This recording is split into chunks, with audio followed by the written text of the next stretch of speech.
Assalamualaikum warahmatullahi wabarakatuh. Halo teman-teman, perkenalkan aku Indira Putri Nurfadila dengan NIM 090.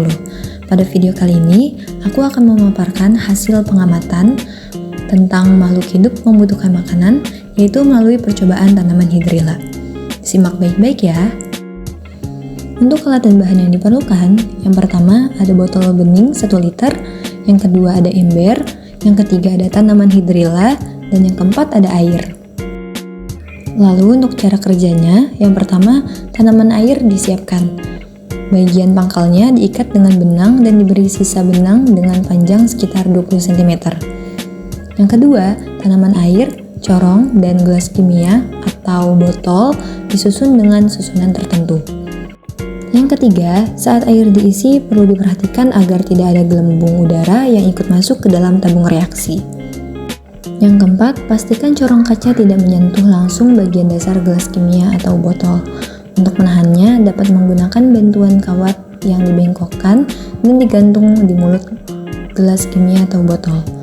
Yang kelima, perubahan yang terjadi diamati selama 3 menit, kemudian catat apa yang terjadi dalam tabung reaksi. Pengamatan dilanjutkan pada menit ke-5, ke-10, dan ke-15, dan selanjutnya. Seluruh data dicatat dalam tabel. Dan yang terakhir, langkah percobaan diulangi dengan menyimpan rangkaian alat di dalam ruangan. Ini merupakan hasil percobaannya. Gambar ini merupakan percobaan yang dilakukan di luar ruangan terkena sinar matahari langsung. Pada gambar pertama, itu merupakan kondisi awal. Dan gambar kedua merupakan waktu setelah 3 menit percobaan, yaitu menghasilkan sedikit gelembung. Di waktu 5 menit, menghasilkan gelembung lebih banyak dari waktu 3 menit. Lalu setelah 10 menit, menghasilkan cukup banyak gelembung, dan di waktu 15 menit, menghasilkan banyak gelembung. Nah, ini merupakan gambar percobaan yang dilakukan di dalam ruangan tidak terkena sinar matahari. Pada gambar yang pertama, itu merupakan kondisi awal. Gambar yang kedua merupakan gambar proses setelah 3 menit, yang dimana belum menghasilkan gelembung. Setelah 5 menit, menghasilkan banyak gelembung. Setelah waktu 10 menit, menghasilkan gelembung lebih banyak dari waktu 5 menit, dan setelah waktu 15 menit, menghasilkan gelembung cukup banyak. Berikut pembahasannya. Percobaan ini menguji pengaruh paparan sinar matahari terhadap laju fotosintesis tanaman air atau hidrilla dengan 2 kondisi pengamatan yang berbeda.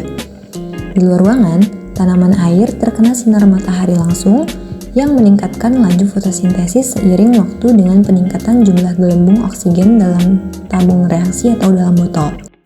Sementara di dalam ruangan tanpa sinar matahari langsung, fotosintesis masih terjadi meskipun dengan laju yang lebih lambat, dan hal ini menunjukkan bahwa sumber cahaya buatan atau cahaya ruangan masih mendukung proses tersebut.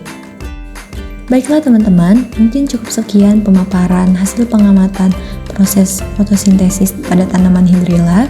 Kurang lebihnya mohon maaf. Wassalamualaikum warahmatullahi wabarakatuh. Terima kasih.